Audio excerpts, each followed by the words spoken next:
Did you know that 89% of award-winning ad campaigns fall into just 6 categories of thinking?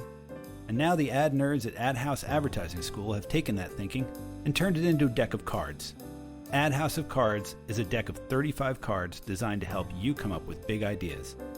Each card includes a prompt, a proven technique used by award-winning ad pros to jumpstart your thinking and improve your campaigns. Visual thinkers can use the backs of the cards to free associate using gorgeous photography from the artists at Unsplash.com.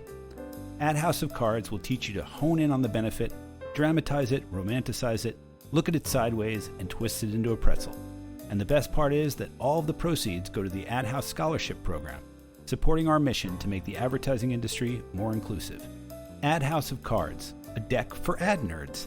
Get yours today for just $20 at adhousenyc.com.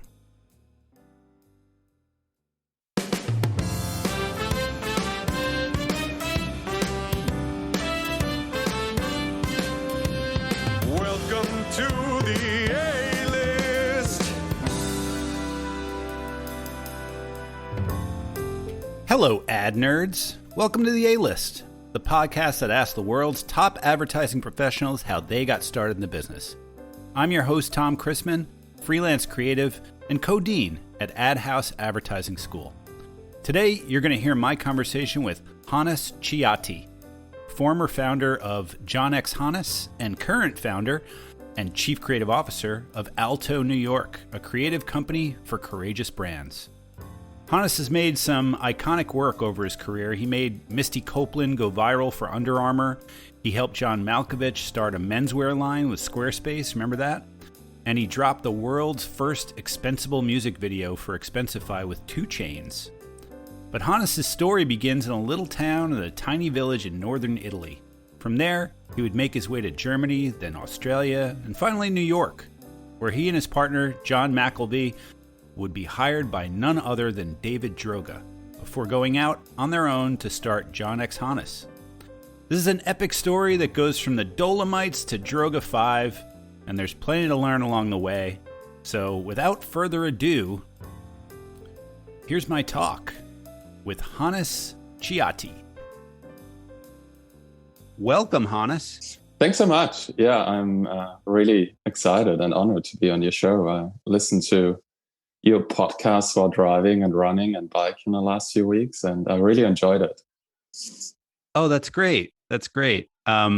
It's been such a pleasure for me to be able to meet all of my heroes and, talk to some friends that I've had for a long time and just kind of go down memory lane with everybody, which is kind of interesting. We're kind of gathering a treasure trove of origin stories. Yeah. This is in the future, maybe somebody will make a Snyder cut of all of you guys going in slow motion. That's funny. Yeah, I really enjoyed your banter with Eric Silver and Ari and Nick Law. You guys seem to be all good friends. Yeah, Nick Law was right before he went to Apple, which is interesting. I haven't listened to that one since I did it. That was I remember standing outside of. I used to record it at DeMassimo Goldstein, standing outside the agency, walking him to the subway. And he was like, yeah, the agency industry seems like it's going away. And I'm like, uh-oh.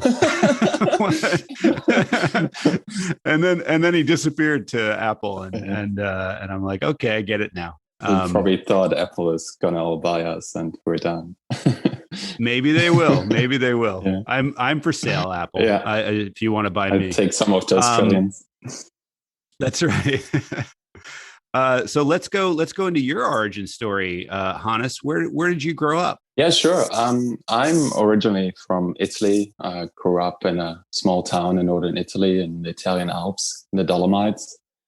I'm one of 3 children, the oldest, with 2 younger sisters. The region where I'm from is called Alto Adige. It's right on the border to Switzerland and Austria. Looking back, it's like I just realize and appreciate how beautiful it is there. It's such a stunning landscape with the Dolomites as a backdrop, and it's also a very. So this is this is like the Sound of Music area, right? This is like when very when close, you watch. yeah, to Salzburg, Okay. yeah, which is like a two Okay, hour that's drive, Salzburg. yeah, in Austria. But it has a similar feeling to like Tyrol and Yeah. things like that. But it's also a very unique place in Europe because it's a melting pot between the Italian and German cultures and languages. So we speak actually three languages in that region. There's Italian and German, and then there's even an old Latin one. And it's quite incredible, like how those three cultures live together. And it also leads to amazing food and wine and just a very diverse, kitchen. And growing up, did you know that like advertising was a thing? Did you like, what did you want to be when you were a young boy?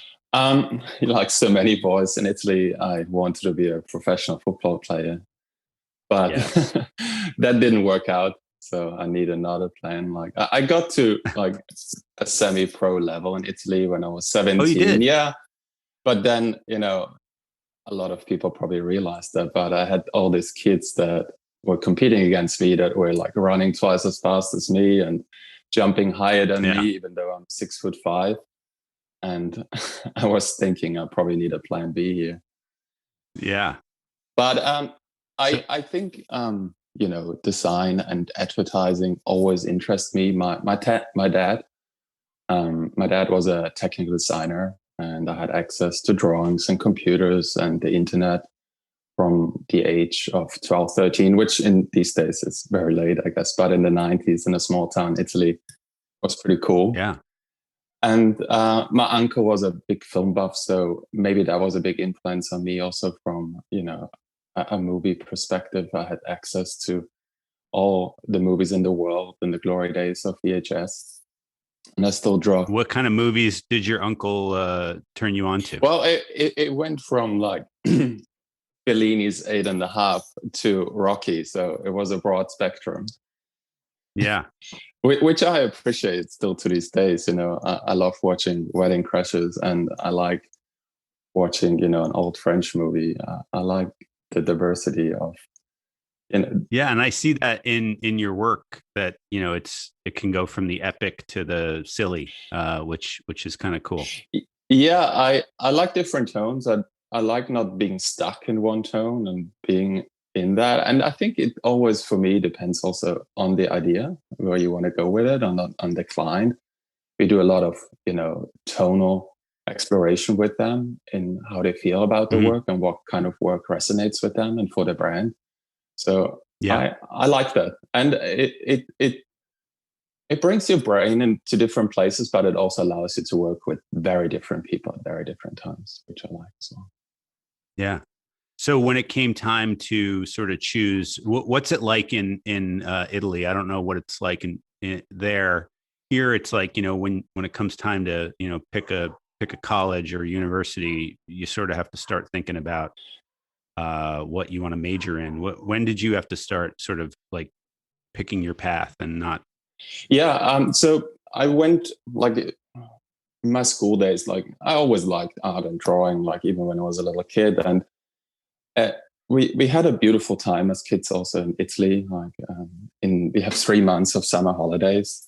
So I spent that time, which is incredible. I think, thinking back, that you can just turn off 3 months from school. Yeah. So I spent that time with my grandparents and my cousins in a mountain lodge up 7,000 feet. And we had no TV, no electricity, just cold showers and no streets and cars.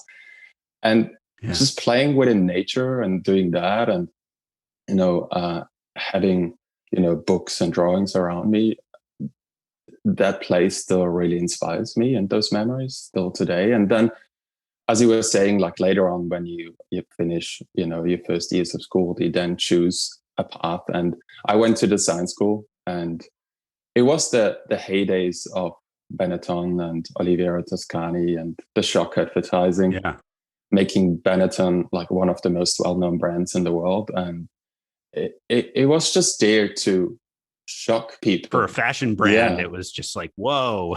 With no particular statement often. And that, for very comparable boring colorful sweaters. When you go into a Benetton store and you see the advertising, it feels a little schizophrenic. But I found that fascinating, like how a brand can tell a story and the product is often different to that. Yeah. And it also was like a little bit growing up in between cultures. We were exposed to Italian and German and Swiss and Austrian TV and radio.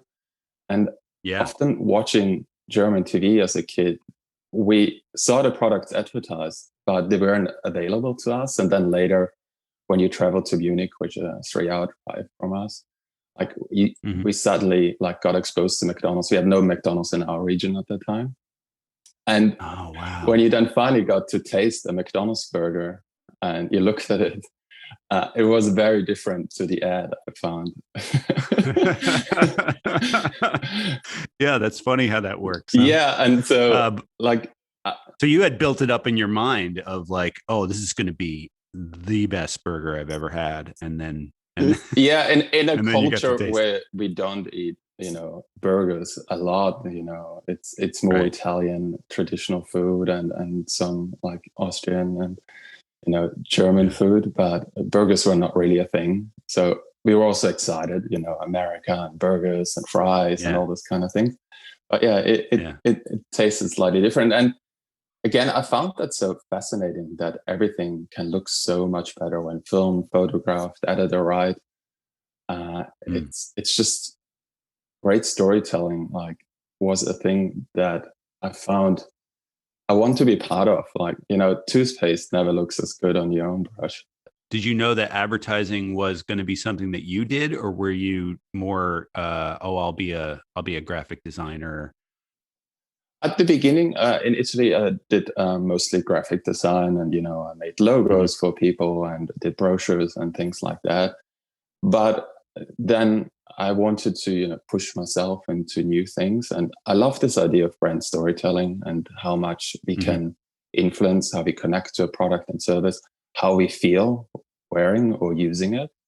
And that drove me then from design into advertising, and from Italy to Germany. Where, Munich? Or? Yeah, I ended up in Munich. My aim was always to work with the best. There was no clear path, but I always admired certain people and I want to learn from them for different reasons.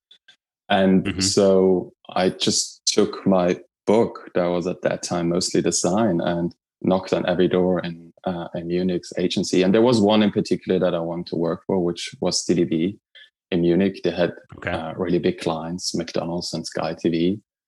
And I think I harassed them enough that I got in at the end. Yeah. And were you working on McDonald's at that point? I was working a little bit on McDonald's. I was working on Sky TV a lot. And then I did a little bit of VW and things like that. So big German brands. And I learned a lot about rules. And I still think, you need to learn the rules to be able to break them. And Germany has plenty of them. I think a lot what I learned at that time, because there was so much print advertising and out-of-home advertising and also film, is just, the craft of art directing and writing and doing different formats. There was a huge studio. There were tons of retouches. You can imagine for McDonald's and car advertising and Sky TV.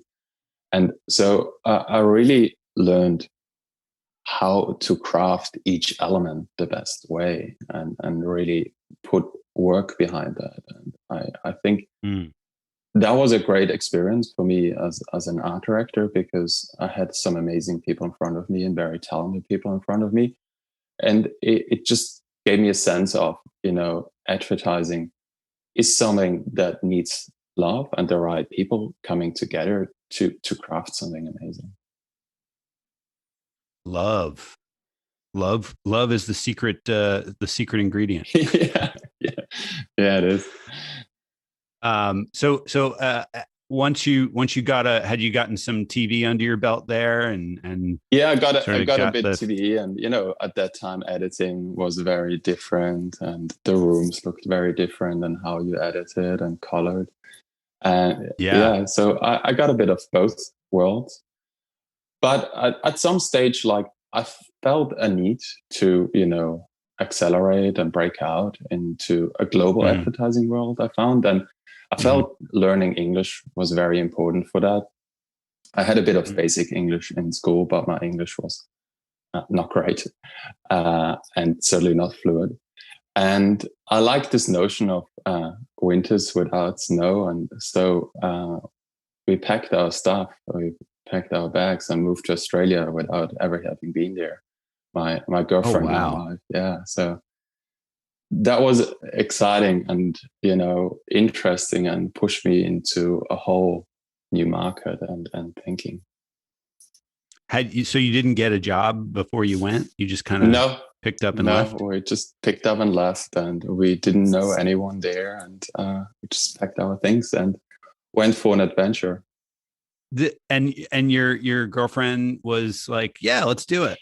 Yeah, she was excited, and she wanted to do that as well. And we lived in a certain part of the world for a very long time, and it was just a new thing that we wanted to try. And Australia was also very easy to get a visa there. They had this, and still have this, work and holiday thing where you can just travel for 6 months and work for 6 months. So it was an easy way in. And the advertising market at that time was just very interesting. I thought they had lots of new media.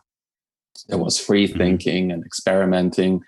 It was the days of Links Chat and Earth Hour and Virgin 5 Cents and the Glue Society.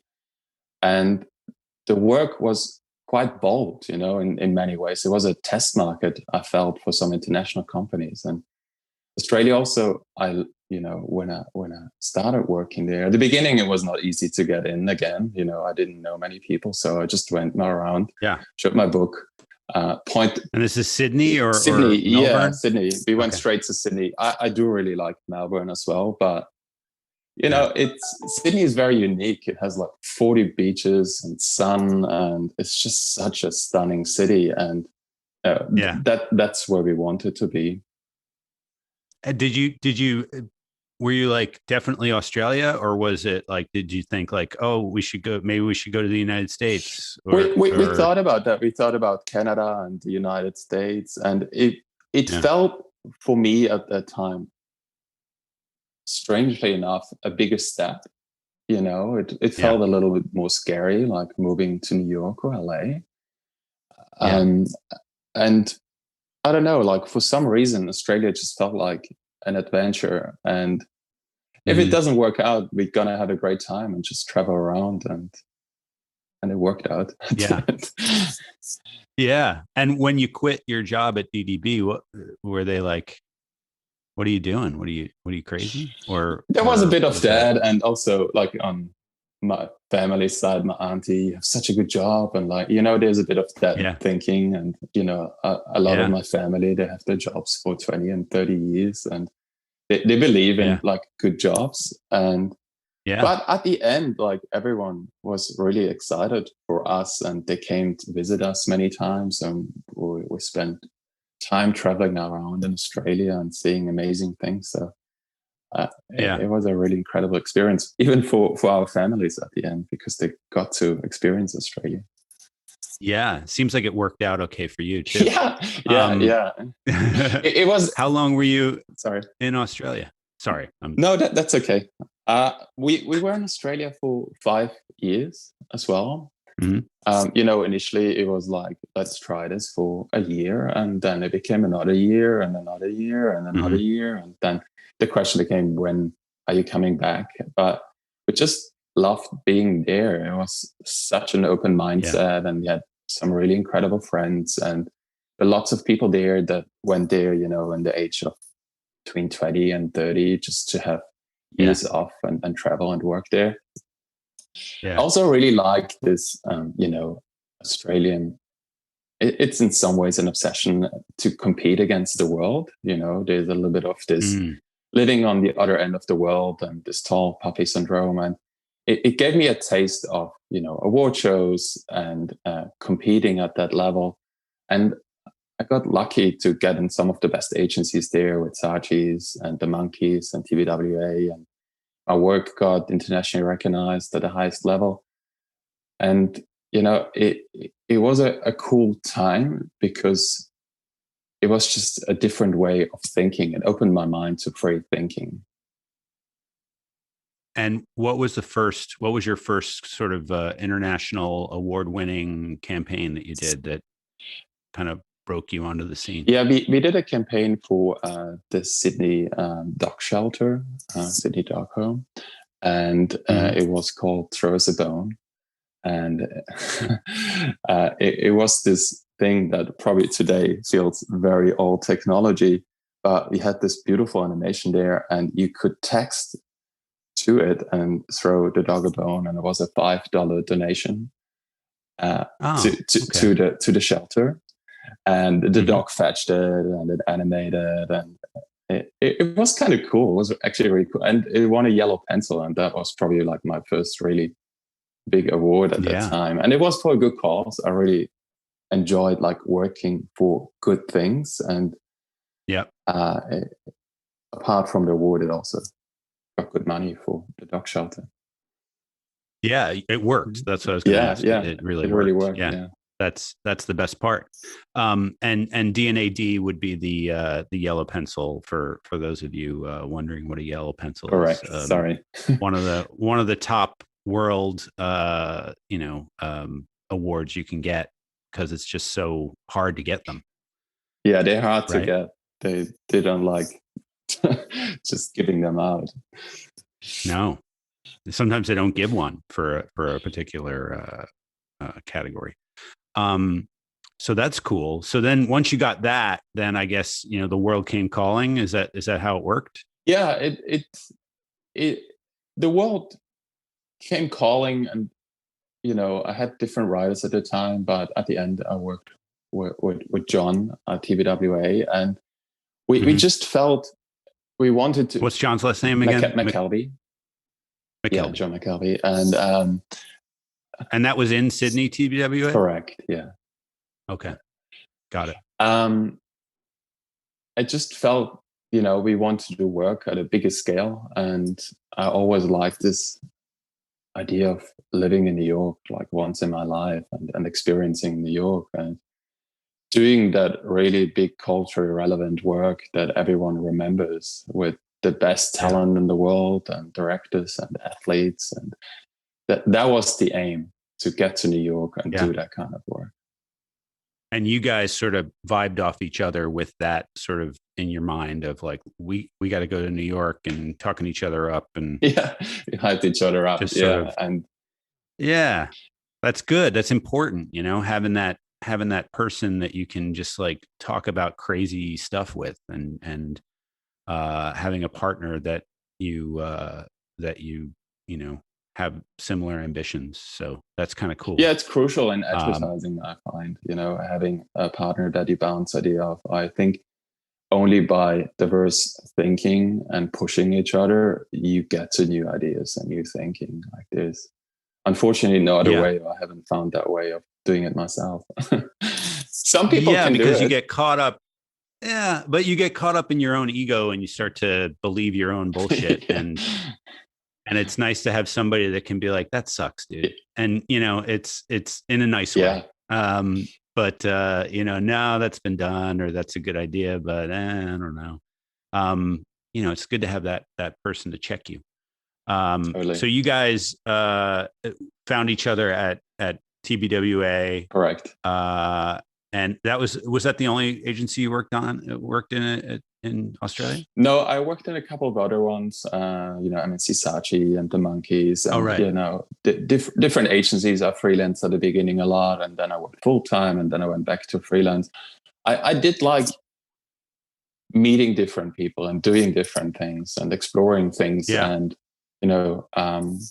when it felt kind of like I've done this, seen this, then I like to move on and see new things and work with different people. And where does that come from? That sort of that spirit of like, I've seen this before, so I'm going to go off and do this other thing. Where do you think you get that from? It's an interesting question. I probably have a certain, like I'm a little bit restless in certain things, and I want to try new things, and I want to push myself and find new goals.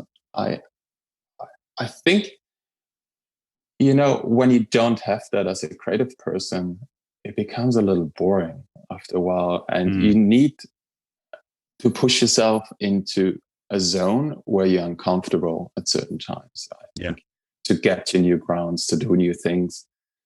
I found the best work was always scary, and it was always like, oh my God, this is never going to work. We're going to fail thing. And then it worked. So I think that's the only way to push yourself in this zone where you try new things. Yeah. So what gave you guys the impetus to finally say, okay, we're going to do it. We're going to go to New York. Is that where you end up going? Yeah, to New York. It was time, I thought, after 5 years in Sydney, it was kind of like that moment where, I'm all gonna stay in Sydney and buy a house and have a family and two Labradors and 5 kids, or I'm gonna try something new. And I think New York is also a particular place where you need to, come in and have a liberty to just do things and try things and not be bound down. So the window, I felt, was closing to do that. To get in there, because otherwise you were gonna stay. Yeah. So you went. Did you guys get a job somewhere first, or did you go freelance? What was the? Yeah. How was so that? I remember when I was the first time at the Cannes Lions in 2009. It was the first time I heard David Droga speak at a keynote, and I thought, man, I want to work for this guy one day. Like, he had just a passion for our industry, and the sky's the limit when you have great ideas, and there's always someone who's willing to pay for this. It's just the best job in the world kind of thinking. And it really resonated with me at the time. So the goal was to work for that guy. And so you found a person that you wanted to work for in David Droga, and you were like, did you go to the south of France to Cannes to see? Yeah, we went in 2012 when we left Australia, and we met a lot of people, and we met people from Droga as well, and different agencies. Yeah. And then it's the best way to just like immerse yourself in this business. If you can swing it. Even as a student, I recommend just going, even if you don't have a ticket to the show, just go to Cannes during that, week that everybody's there. Yeah. Or even a weekend if you can, swing a ticket. Once we all get, vaccinated. Agree. Because even if you fly to Paris and take the train down and travel around after and see Europe. Yeah. You're going to meet people that are going to change your life.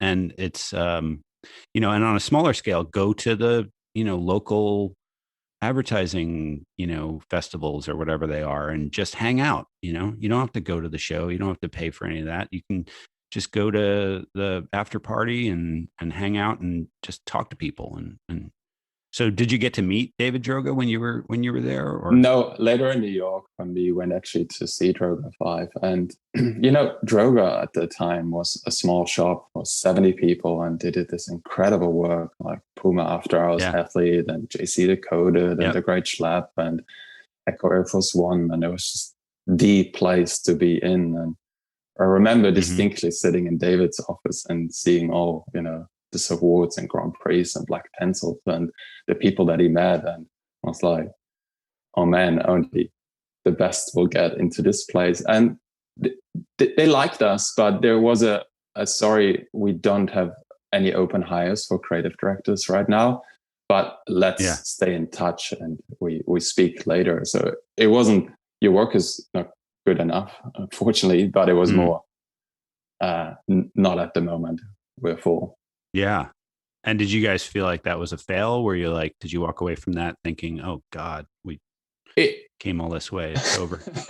It wasn't a fail, but it was definitely, like you saw the place in Soho, and it wasn't like shiny offices anyway, but you could just really feel the vibe. There was tons of young people from all over the world, and it was just cool, and you want to be part of it and part of that group. But we got a good offer from RGA at the same time. And I really... And Nick Law was there at the time, Nick Law was there at the time. RGA. And we met Nick Law also before in Cannes, and I really appreciated RGA at the time, and they did some really big platform thinking for Nike. The Fuel Band just came out, and it was a cool place. But for me, in hindsight, it was just a little bit too much of systematic thinking and digital platforms and UX, UI strategy. And this work that we admired from Droga wasn't there as much. And it was a slightly different place to, other agencies like Widens that we want to work for. And then after 3 months, like, we got the call actually from David, and we took a big pay cut and we ran out the door. Literally ran out the door and went to Droga. So you take the job at RGA, and then 3 months later you leave to go to Droga. Yeah. It wasn't the best thing. Was that a burning bridges sort of a thing?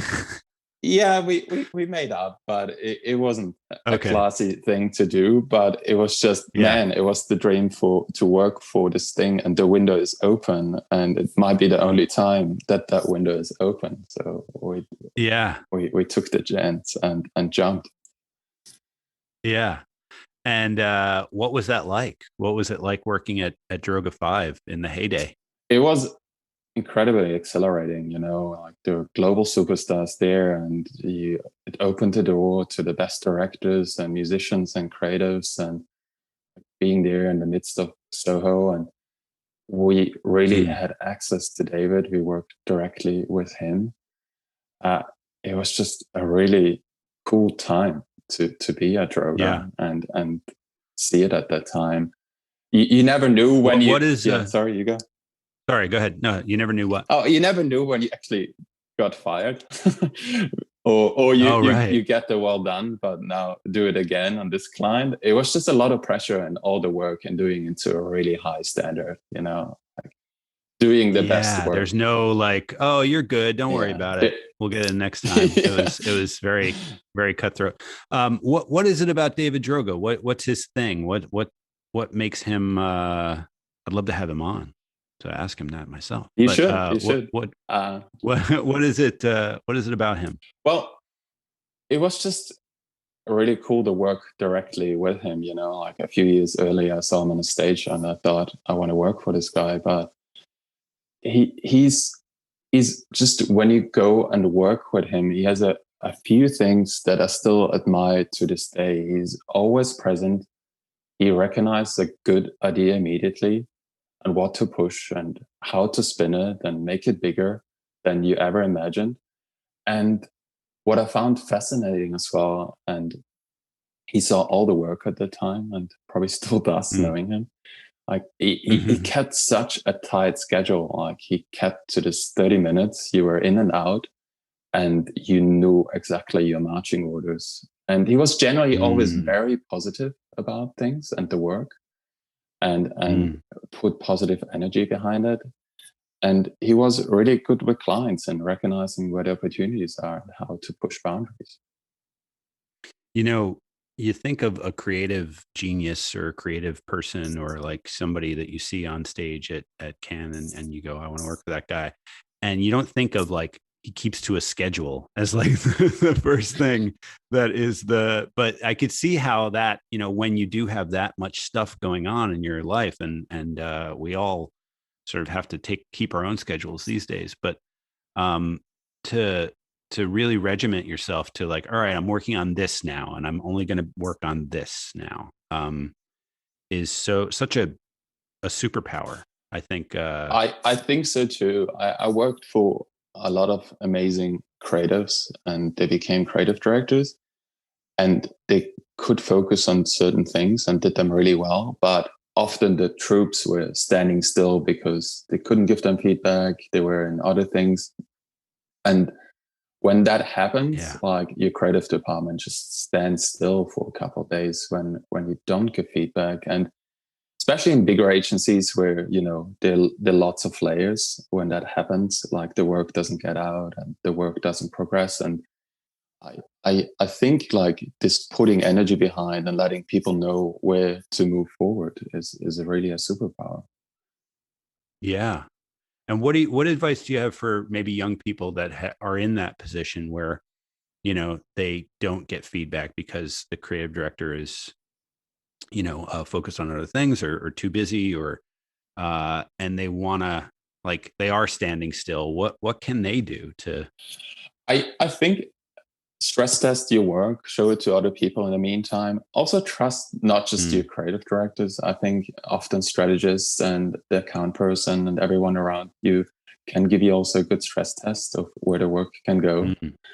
And Mm-hmm. I think also be selective yourself often, be generally critical about your work and don't present like a thousand things, but like whittle it down. So it becomes often easier also for the creative director to see the work if you think Yeah. yourself about what could be the best idea and what are the nuggets.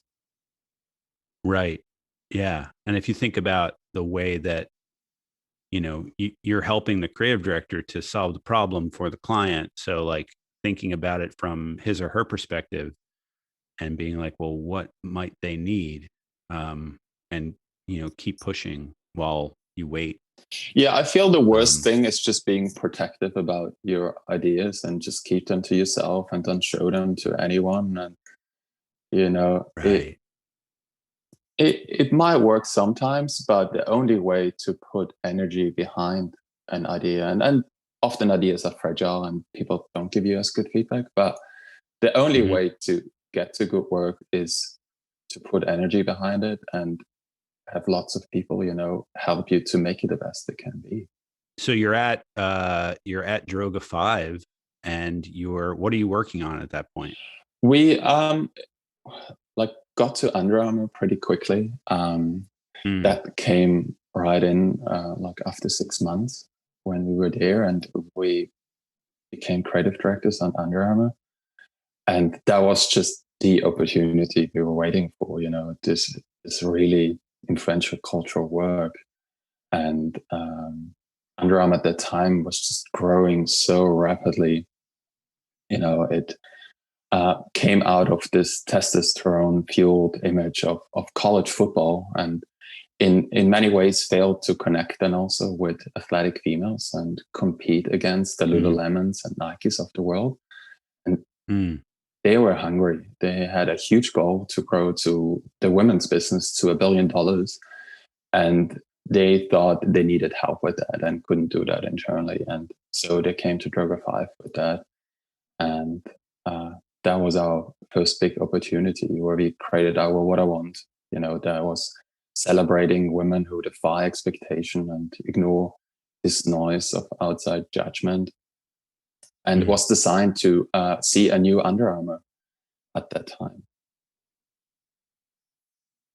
Yeah, because Under Armour at the time was very utilitarian, like it's used by, was sort of football, right? It was like a American football sort of brand. Yeah, right. Kevin Plank, the founder, he went to Maryland University and he played college football there, and he created this undershirt where Under Armour comes from. And it was very utilitarian to your point, but it was also, this really macho kind of like football guys, like, punching weights and screaming into camera and protect his house. And that was kind of how they grew big and really fast. And it resonated with a certain part of athletes, really hardcore athletes. But, in 2011, 2012, suddenly athletic wear became fashionable. You went shopping and then you went to yoga class and all those kind of things. Yeah. And Lululemon really saw a market very early on and grew in that. And they wanted a share within that. And for that, they needed new symbols of aspiration for female athletes. And that's when we got, to What I Want, when we thought about Misty Copeland, just an amazing ballerina that got told she couldn't be a ballet dancer just because of her body shape, and then became the first African-American ballerina soloist at the American Ballet Theater. And in spite of the countless rejections letters that Misty got as a young girl, she just pursued her passion and persevered. And we made a beautiful film about that, and Misty exploded. Like, it was at a time where viral still was a thing, and What was the thing? viral videos. Okay. Yeah, like today, when you put something out on YouTube, in a way, you need to put money behind it for the search engine to work. And at that time, it still was possible. And like when we launched that film, like every day you clicked on it, there was another million views. And Misty and her story went everywhere. I went to Good Morning America and the New York Times. And it wasn't just us, the story was there, but we helped accelerating it. In less than 12 months, Misty Copeland catapulted at the time from a New York City ballet star to being on the cover of Time magazine and being the most influential people in the world issue. Yeah. So that's pretty cool. That was really cool to see. And then on top of that, and I think that's still one of the most beautiful recognitions I got in my career. We got an award from the United Nations for positive empowerment of women with the tech campaign. Oh, wow. So that was not to say anything negative about advertising awards, they're great, but to being recognized by something outside our industry, by something like the United Nations, and doing something positive for young girls and seeing themselves and what they can do and what they can become with Misty, it was just incredible to watch. Yeah, and it's like a testament to what advertising and the general crafting of, culture through art can do to bring a positive message to people all over. So how do you leave Droga 5? I always found it very hard to leave places that I loved. What was the impetus for going? Yeah, it was hard, and it wasn't just an overnight decisions. But Droga grew really fast and big at that time. Like in those 3.5 years we were there, we went from 80 people to 650 people. Wow! So it becomes a very different agency at some point. It becomes a different agency. Yeah, it's still the same spirit.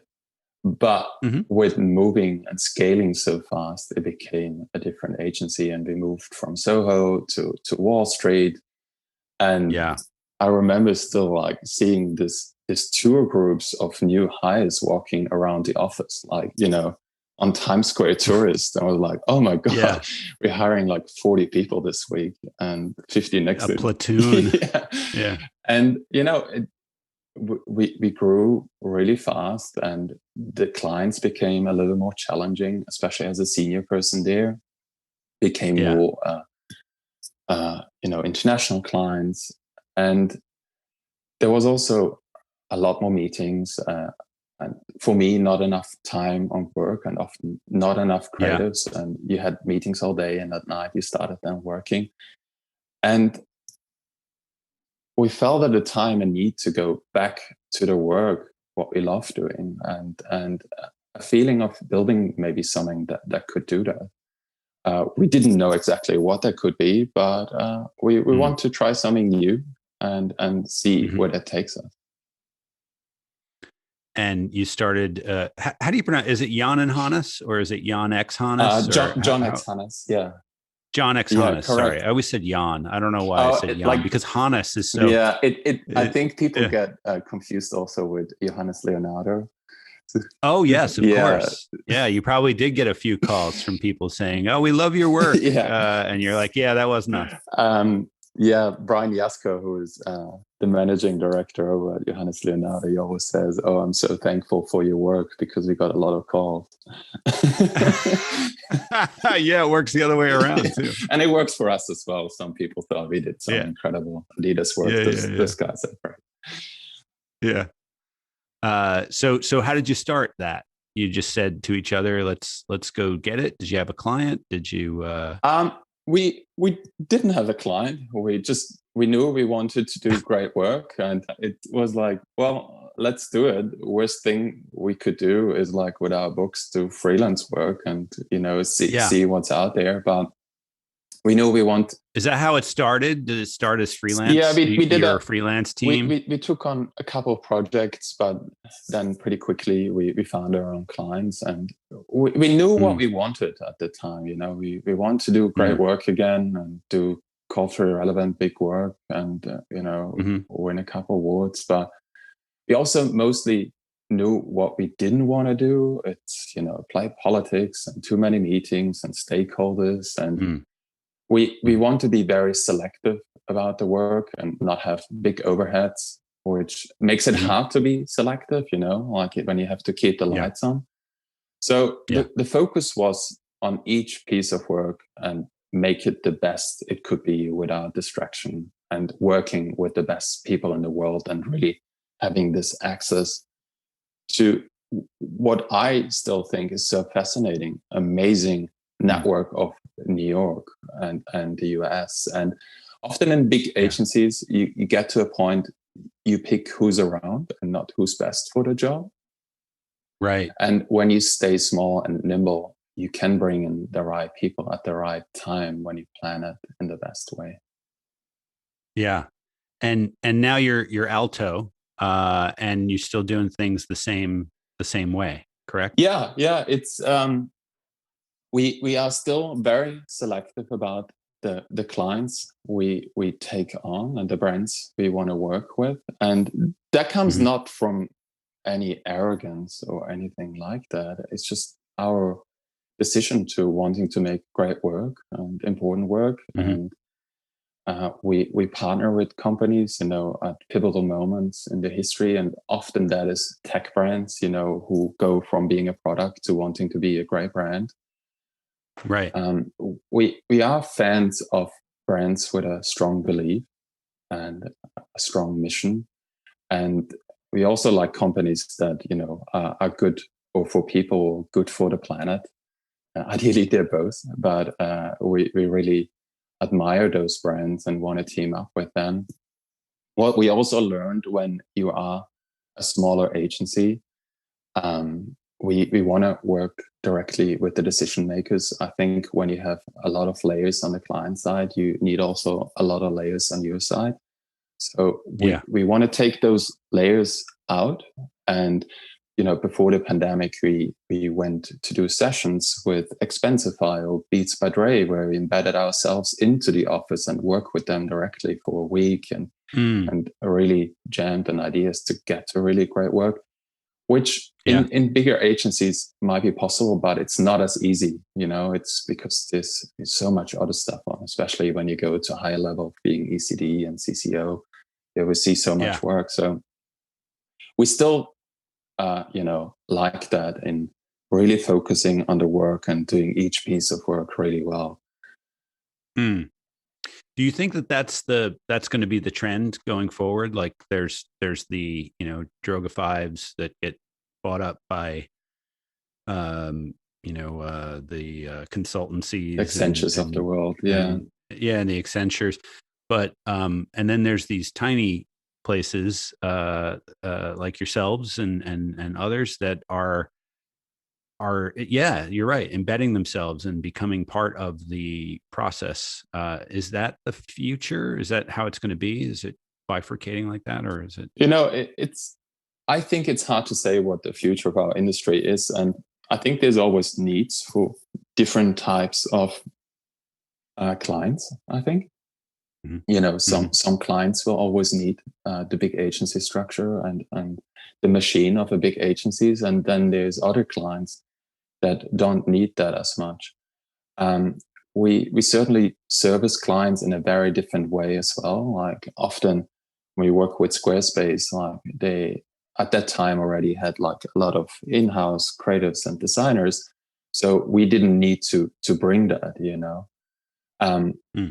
and we just had great producers and creatives and account people, so it was a smaller team. But then when we did Expensify, they had a marketing arm of 3 people, and they've never done an ad before apart from one billboard in the Silicon Valley. We really needed to scale, and we put 50 people around them because we needed everything. So this notion of us seeing each job in a different way and what the client needs and who is the best person on it and how can we get the best people on it.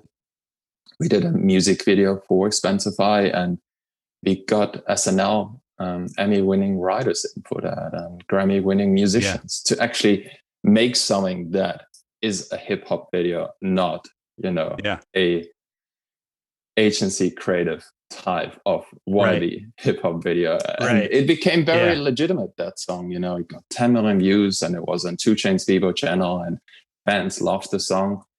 And it's on Spotify still. And that was the only way I felt to do that. And similar when we did Corazon, the movie, and we did like months of research with film writers. We also then got Hollywood writers in. We got a Palme d'Or feature director with John Hillcoat, who helped us shape that 48-minute film to be actually a film where we could bring in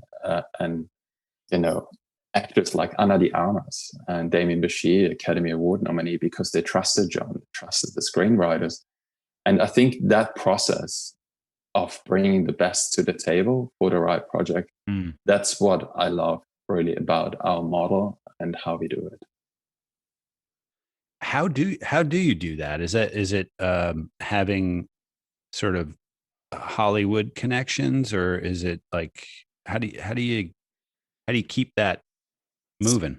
It's a really good question. So we are a lean core team at the moment, 20 people. And we have some incredible producers and some amazing strategists. And Matt, our head of production, he comes in very early into the process and he helps us shaping the product. And then we give ourselves enough time to talk to the right people.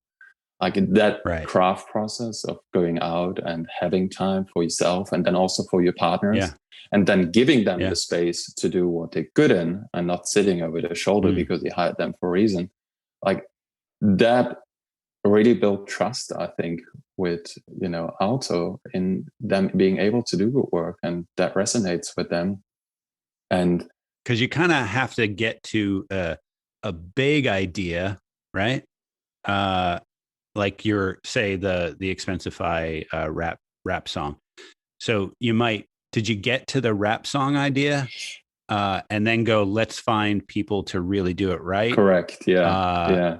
Okay. So we presented. That's hard to do, isn't it? Because then it's the trust, the trust level of like, well, is it going to be good? Well, we're going to get good people. So well, what's it going to be like? We don't know yet because they have to write it, because we can't write it for them because then they won't come on. It's a catch-22. Yeah, it is a catch-22, and it takes a lot of meetings and the right people and doing the right decks and all those things that other agencies would do as well. We when we did Expensify this, like we presented this song.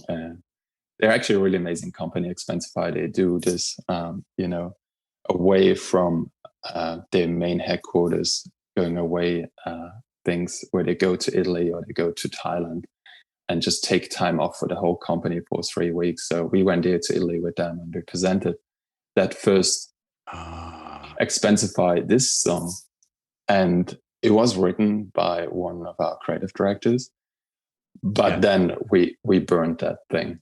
We never showed it to anyone because we didn't want to go to 2 Chainz and show him lyrics that, a person wrote that had nothing to do with hip hop. So we made a great deck and we pitched that thing to him and to his management.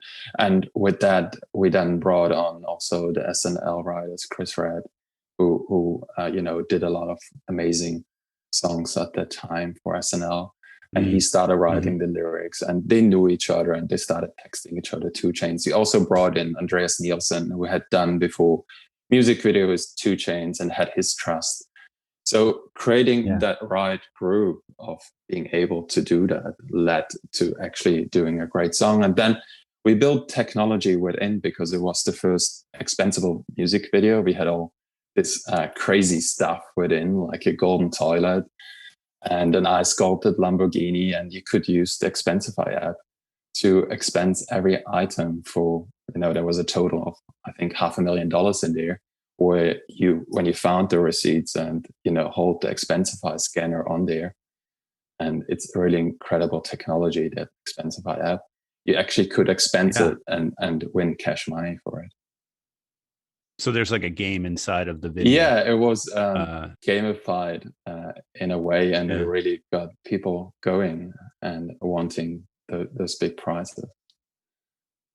So you had to work on all of that. You had to have teams working on all of those pieces at the same time. Correct. Yeah, we had this really amazing tech company in Austria. I was working on the tech piece and getting all that right. We also worked very closely with Expensify to get that receipt scanner right.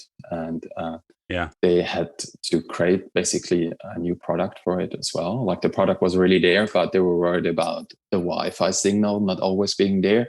So they hard-coded it actually, so the new Expensify app would work without Wi-Fi if a person was, sitting somewhere and didn't have reception. Yeah. So they did that. So it was a whole dance for like 7 months to get it there. And there was a lot of stress and, tension, but everyone kept their head and we got it done. Yeah, and then it shows in that it's award winning, and it's the craft again that you talked about at the beginning that go into every single piece, and I think that's really important. I love that you wrote the song, sort of sold the idea, and then burned it, because I always tell my teams when I'm working with teams that selling the script is just the first step. Getting a great director to do it, you might not want to give them the same presentation that you gave to the client, because the client wanted to see certain things, and this director, if it's somebody pretty good, is going to want to feel like they're coming to it with and they can add things, right? Yeah, you're so right, Tom. Like, I think the idea is a starting point. That deck can't be the same deck as the client deck. It's got to be like, you got to write a whole new deck for this director now and say, like, we love you because you're perfect for this, because we love what you do with this, and here's the idea, this is what we can play with. It's a dance that you have to do with both sides. Yes, and rightly so, because you're right. You hire these people because you admire their work and they're good in what they're doing. And so you, like yourself, want this, this zone, this happy zone where you can craft it and make it and shape it with them. And I think that's for me still like the most exciting part of our job, to work with incredible talent and craft things and get to new stages and see new things, and they show you things, and you send things over and they say, I hate it, and then you start again. It's that what makes our job so interesting, and that's what got me from a big agency to a smaller agency, because I love that stage of working with people, collaborating with people, and working with the best talent in the world so much. And I see we're coming up on an hour here, so I just wanted to get, like, if people want to collaborate with you, or show you their work, or just tell you that they'd love to work for you someday, where do they reach out? We have a job section on our website. It's just send an email and we talk. And it's at altony.co. Yeah, that's correct. Yeah. And altony.co. Correct. Yeah. And there's jobs at altony.co. But we love meeting new people. It's a little different for us because we work with a lot of senior people. And I think what's next for us, to your point, like, what becomes out of this smaller agencies, and how do we scale, or do we not scale, or how we expand our business model in a way that can push our industry into new things. So for us, once we, we're still a relatively new company. We came out of JohnXHannes, and we're now 1.5 years old. And most people worked with me at JohnXHannes. Most of the team in New York 12 of the 14 people like actually stay with me. But the idea of like, being rooted in New York and finding diversity and different, ways of thinking, and also the real notion of bringing a new generation with creativity into advertising and giving opportunity for that is very real for us. We're trying to work with now different colleges and universities to bring new people in and give them internships and open the door for that, and doing that in the right way. But I think we need to establish ourselves in a certain way to allow people to succeed also within our model. That's at the moment, I think, what we're trying to do. And I'm always open to meet new people. Back in the day when we had our Brooklyn office, we always had some coffee sessions in the morning or in the evening to meet new people and see their books. That's certainly a thing that I still love to do, because it shows you a different way of thinking. You easily get old in our industry, I often find. And I would love to come see your offices when we're all back to life. Yeah, I would love to do that and say hello. Yeah, anytime. And amazing work that you guys are doing for that, and helping new kids into in the world of advertising and the jobs that we like doing, and inspire them through creativity. Yeah, it's so fun to meet. Like you said, they're as inspiring to us as we are to them, and it's always fun to see the new ways things go, and collaborate with them. So thanks for coming on, Hannes. And is there anything I didn't ask you that I should have asked you? No, it was a really good chat. And enjoyed talking to you. I had a nice coffee while we were talking. Oh, excellent! Felt like we were catching up in the good old days. Oh my God! Just talked about the industry. I can't wait till we can all do that again. Let's but let's remember to take the time and not be rushing everywhere. I'm gonna try to keep this year in my mind as we go forward. Yeah, same here. Thanks so much for the opportunity, Tom. I really man, appreciate it. Have a great day. You too. I'll speak to you soon. Hannes Ciatti, my friends. There's something for everyone in that one. Whether you're just starting out or looking to start your own agency, you can check out all their work and reach out to Hannes at altony.co. That's ALTONY.co. This has been the A-List, sponsored by Ad House Advertising School, where we've got new classes starting at the end of September. You get 10 weeks of classes with an ad pro for way less than the big ad schools charge.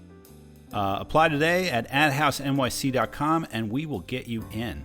All the classes are on Zoom, so you can take them from anywhere. Even the Dolomites, if you don't mind staying up a little late.